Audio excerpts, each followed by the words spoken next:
Hello friends, तो महजी education में आपका स्वागत है। और हम एलएलबी के कोर्स की तैयारी कर रहे हैं। तो हम इसमें जानते हैं कि एलएलबी में एक सब्जेक्ट है हमारे पास फैमिली लॉ, जिसे मोहम्मदन लॉ भी कहते हैं और मुस्लिम लॉ भी कहते हैं। तो इसमें हम जानते हैं कि तलाक़ किसे कहते हैं, तलाक़ की परिभाषा क्या है। ठीक है, तो इसके बारे में हम आपको पूरी जानकारी देने की कोशिश करेंगे ताकि आपको अच्छे से वीडियो समझ में आ जाए। तलाक़ की परिभाषा कीजिए तथा मुस्लिम विधि के अनुसार इसके विभिन्न प्रकारों का वर्णन कीजिए। ठीक है, ये क्वेश्चन कैसे भी आ सकता है। सुन्नी तथा शिया विधि में तलाक़ की भिन्नता पर प्रकाश डालिए। तो सबसे पहले हम इसमें देखते हैं कि तलाक़ की परिभाषा क्या है। आम बोलचाल की भाषा में तलाक़ शब्द का अर्थ होता है विवाह को तोड़ना या विवाह विच्छेद करना। कानून की दृष्टि में तलाक़ पति या पत्नी द्वारा किया गया कोई ऐसा कार्य है जिससे उनके विवाह का संविदा समाप्त हो जाता है। जैसे फिट्जरॉल्ड के अनुसार सामान्यतः तलाक़ शब्द से तात्पर्य खंडन से है। ठीक है, अब इस्लाम से पूर्व तलाक़ एक मुस्लिम पति के हाथ में एक ऐसा एक तरफ़ा हथियार था जिसे वह कभी भी प्रयोग कर सकता था।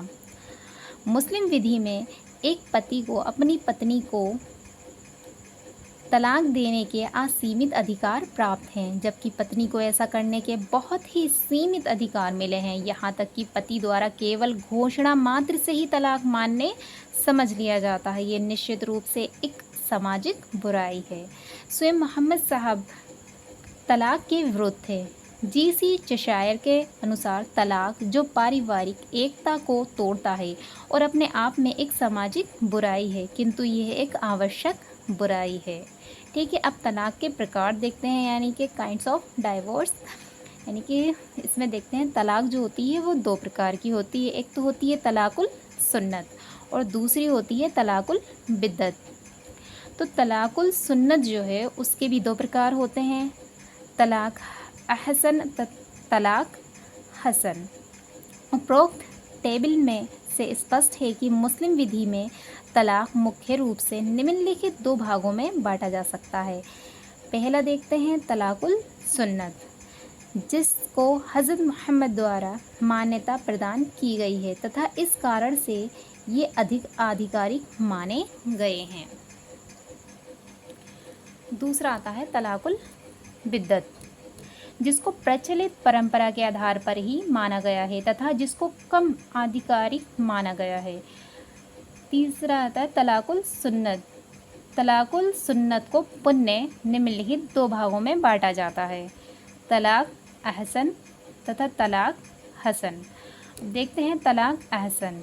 तलाक अहसन में पति एक ही घोषणा मात्र से अपनी पत्नी से वैवाहिक संबंध विच्छेद कर सकता है। ये तलाक सर्वोत्तम तलाक होता है तथा एक बार तलाक की घोषणा के बाद पति को उसे वापस लेने की हमेशा स्वतंत्रता रहती है। तलाक अहसन की आवश्यकताएं। इस तलाक की निम्न आवश्यकताएं हैं, यानी कि पति द्वारा तलाक की केवल एक ही घोषणा पर्याप्त है। ये घोषणा तब की मानी जानी चाहिए जब पत्नी रजस्वला ना हो। पत्नी की इद्दत की अवधि में समागम से परहेज नहीं करना चाहिए। जहाँ विवाह समागम द्वारा पूर्ण नहीं है वहाँ तलाक की घोषणा रजस्वला की स्थिति में भी की जा सकती है। पांचवा पॉइंट है, जहाँ पत्नी रजस्वला ना होती हो वहाँ ये घोषणा समागम के बाद भी की जा सकती है। अब दूसरा देखते हैं तलाक हसन। तलाक हसन में पति तलाक की लगातार 3 घोषणाएं करता है, किंतु ये तीनों घोषणाएं ऐसी अवधि में की जानी चाहिए जब पत्नी रजस्वला ना हो, अर्थात तुहर या शुद्ध अवधि में हो, तथा साथ ही साथ एक घोषणा व दूसरी घोषणा के बीच की अवधि में पति पत्नी का समागम भी ना हुआ हो। यदि वे ऐसा नहीं करते तो तलाक मान्य नहीं होता। यद्यपि तलाक हसन तलाक एहसन से कुछ निम्न स्तर का होता है, किंतु इसमें भी तलाक की घोषणा के बाद पति को तलाक वापस लेने की हमेशा स्वतंत्रता होती है। अब देखते हैं इसमें तलाक हसन की आवश्यकताएं। इस तलाक की निम्न आवश्यकताएं हैं। नंबर पहला, तलाक की घोषणा लगातार 3 बार तुहर में की जानी चाहिए। नंबर 2, ऐसी घोषणाएं लगातार 3 बार तुहर में की जानी चाहिए। नंबर 3, जहां पत्नी रजस्वला न होती हो वहां तीनों घोषणाएं लगातार 30-30 दिन के पश्चात की जानी चाहिए। नंबर 4, तीनों घोषणाओं के बीच पति पत्नी में समागम नहीं होना चाहिए। ठीक है, अब आगे देखते हैं हम तलाकुल बिद्दत। तलाकुल बिद्दत को भी पुण्य 2 भागों में बांटा जाता है। 3 बार तलाक। इसमें पति अपनी पत्नी के रजस्वला होने के समय 3 बार तलाक की घोषणा करता है, अर्थात इसना अशारी विधि के अनुसार इस प्रकार का तलाक अस्वीकृत है, किंतु हनफी विधि के अनुसार यह तलाक पाप होते हुए भी कानूनी माना गया है। तलाकुल बिद्दत निम्न 2 प्रकार से दिया जा सकता है। नंबर 1, पवित्रता की अवधि यानी तुहर में एक ही वाक्य जैसे मैं तुझे 3 बार तलाक देता हूँ, या अलग अलग वाक्यों में जैसे मैं तुझे तलाक देता हूँ, मैं तुझे तलाक देता हूँ, मैं तुझे तलाक देता हूँ, तलाक की घोषणा करके इस तरह भी ये तलाक हो सकती है। नंबर 2, केवल एक ही घोषणा द्वारा जो तलाक के दृढ़ इरादे को प्रकट करती हो। अब आगे देखते हैं हम इसमें हिदाया के आधार पर शेख फजलुर बनाम मुसम्मात आयशा 1929 में पटना हाई कोर्ट ने ये निर्णय दिया कि तलाकुल बिद्दत का तलाक पत्नी के मासिक धर्म की अवधि में भी दिया जा सकता है।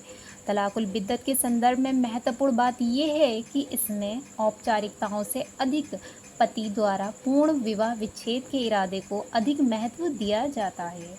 कुछ भी शब्द किसी भी तरीके से कह दिए जाएं, यदि अखंडनीय तलाक का इरादा स्पष्ट है तो तलाक बिद्दत के रूप में मान लिया जाता है।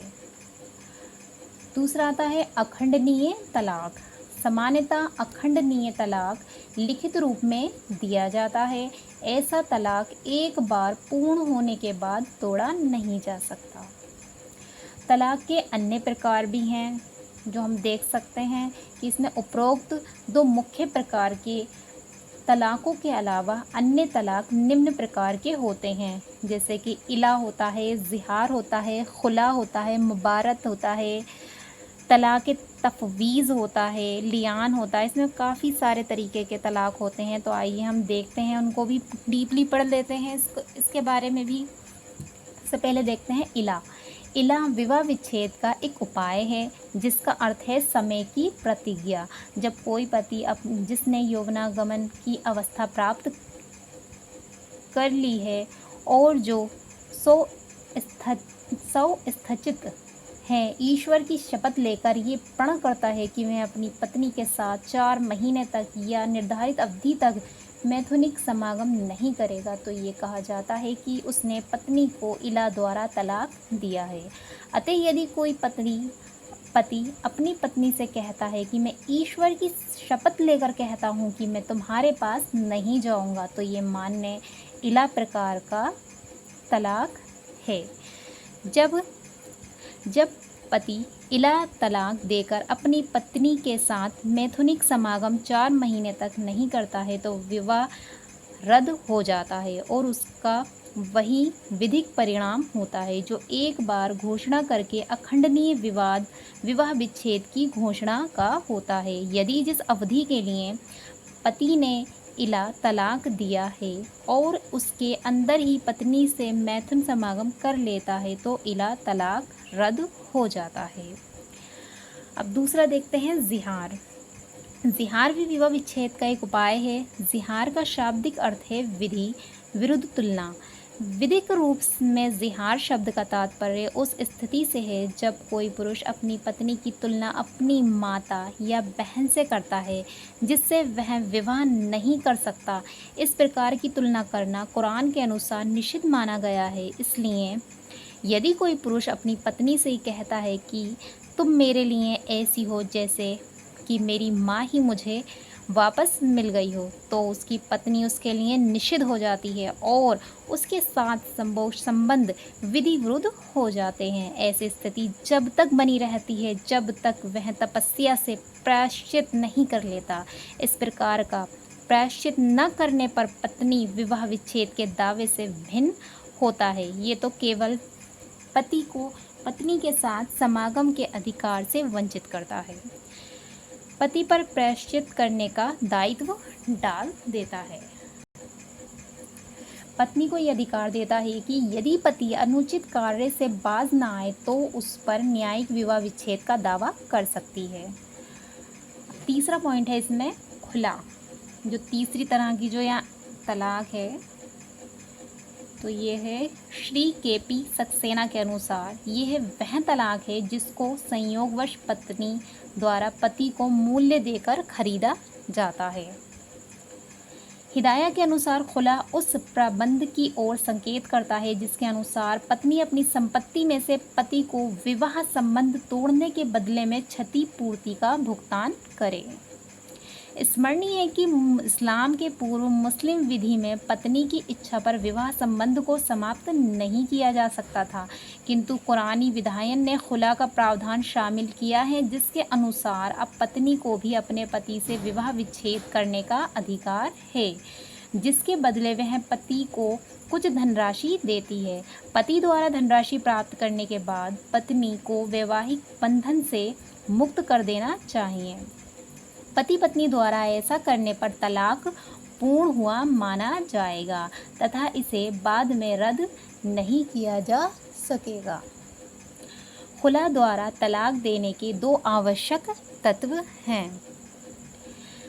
पति पत्नी दोनों विवाह विच्छेद के लिए सहमत हों तथा विवाह विच्छेद हेतु पत्नी द्वारा पति को कुछ रकम दी जाए। यह रकम मेहर की छूट, अन्य अधिकार या संपत्ति की पत्नी द्वारा छूट या पति पत्नी द्वारा तय की गई कोई अन्य व्यवस्था। यदि पत्नी पति को तलाक के प्रतिफलार्थ धन नहीं देती है तो उसे प्राप्त करने हेतु वाद दायर कर सकता है। तो पति जो है उसे प्राप्त करने हेतु वाद दायर कर सकता है, किंतु तलाक अमान्य नहीं होता है। चौथा देखते हैं मुबारत। खुला की तरह मुबारत में भी पति पत्नी के आपसी समझौते से विवाह विच्छेद होता है। मुबारत में विवाह विच्छेद का प्रस्ताव पति पत्नी या किसी एक की ओर से हो सकता है। एक बार प्रस्ताव स्वीकृत होने पर विवाह विच्छेद पूर्ण हुआ माना जाता है। इसमें किसी प्रतिफल का लेन देन नहीं होता, अतः मुबारत में परस्पर एक दूसरे को बंधन मुक्त करने की ओर संकेत होता है। इस प्रकार मुबारत द्वारा तलाक का एक मान्य आधार पति पत्नी की स्वतंत्र सहमति है। पांचवा देखते हैं तलाक तफवीज़। तलाक तफवीज़ भी पत्नी द्वारा विवाह विच्छेद का एक प्रकार है। मुस्लिम विधि के अंतर्गत पति यदि चाहे तो अपने तलाक देने के अधिकार को अपनी पत्नी या अन्य व्यक्ति को अंतरित कर सकता है। मुस्लिम पति का तलाक देने का अधिकार इतना पूर्ण और असीमित अधिकार है कि इस अधिकार का प्रयोग स्वयं न करके इसे किसी अन्य व्यक्ति में प्रत्यायोजित कर सकता है। पति के ऐसे अधिकार के अंतर्गत किसी अन्य व्यक्ति द्वारा दिया गया तलाक के तफवीज़ या प्रत्यायोजित तलाक कहलाता है। अतः तलाक के तफवीज़ में पति पत्नी के बीच ये करार होता है कि पत्नी कुछ विशेष अवस्थाओं में विवाह विच्छेद कर सकती है। मान्य होगा भले ही ऐसा करार विवाह से पूर्व या बाद में हुआ हो। अतः पत्नी करार में वर्णित अवस्थाओं के उत्पन्न होते ही पति से विवाह विच्छेद करने की अधिकारिणी होती है। छठा देखते हैं लियान। मुस्लिम विधि के अनुसार जब कोई व्यक्ति अपनी पत्नी पर पुरुष गमन का झूठा आरोप लगाता है तो पत्नी को विवाह विच्छेदित करने का अधिकार प्राप्त हो जाता है। वह न्यायालय में यह आवेदन कर सकती है कि या तो पति झूठे आरोप को वापस ले या ईश्वर की सौगंध लेकर ये कहे कि उसने अपनी पत्नी पर सत्य आरोप लगाए हैं। लियान के आवश्यक तत्व निम्नलिखित हैं। नंबर 1, बालिग व स्वस्थ चित पति अपनी बालिग व स्वस्थ चित पत्नी पर पुरुष गमन का आरोप लगाए या उसके बच्चे के पिता होने से इनकार कर दे। नंबर 2, ऐसा आरोप या इनकार झूठा हो। नंबर 3, यह झूठा आरोप स्वतः ही विवाह विच्छेद नहीं करता। यह पत्नी को केवल पति के खिलाफ न्यायालय में वाद पेश करने का अधिकार देता है। न्यायालय द्वारा तलाक की डिक्री पारित होने तक विवाह संबंध स्थापित रहता है। नंबर 4, विवाह विच्छेद के लिए पत्नी को नियमित वाद दायर करना ज़रूरी है। केवल आवेदन मात्र पर्याप्त नहीं है, किंतु यदि विवाह अनियमित है तो ऐसा दावा दायर नहीं किया जा सकता। नंबर 7 देखते हैं फस्क या न्यायिक विवाह विच्छेद। मुस्लिम विधि में न्यायालय के आदेश द्वारा विवाह विच्छेद को फस्क कहते हैं। न्यायालय के आदेश द्वारा वैवाहिक संविदा भंग किए जाने की व्यवस्था मुस्लिम विधि में आरंभ से रही है, परंतु 1939 से पहले पत्नियों को विवाह विच्छेद की डिग्री कुछ सीमित आधारों पर अर्थात पति की नपुंसकता, पति द्वारा शारीरिक क्षति पहुंचाना और लियान अर्थात पति द्वारा पत्नी के खिलाफ पर पुरुष गमन का झूठा आरोप लगाना पर ही मिलती थी। कोई मुस्लिम पत्नी पति की इच्छा के खिलाफ उक्त 3 आधारों के अलावा अन्य आधारों पर विवाह विच्छेद कराने में असमर्थ थी, किंतु अब 1939 के मुस्लिम विवाह विच्छेद अधिनियम द्वारा मुस्लिम पत्नी को भी कुछ अतिरिक्त आधार तलाक देने के लिए दिए गए हैं। अब देखते हैं इसमें शिया और सुन्नी विधि में जो है वो तलाक में क्या अंतर है। ठीक है, मुस्लिम विधि में मतलब तलाक किस तरह दी जाती है और सुन्नी विधि में किस तरह से दी जाती है और शिया विधि में किस तरह दी जाती है। सॉरी, मुझसे कुछ गलत निकल गया। अब देखते हैं नंबर 1 तलाक। इसमें जो है तलाक जो है शिया विधि में जो तलाक है मौखिक रूप से अरबी भाषा में होनी चाहिए और सुन्नी विधि में तलाक मौखिक या लिखित कैसा भी हो सकता है।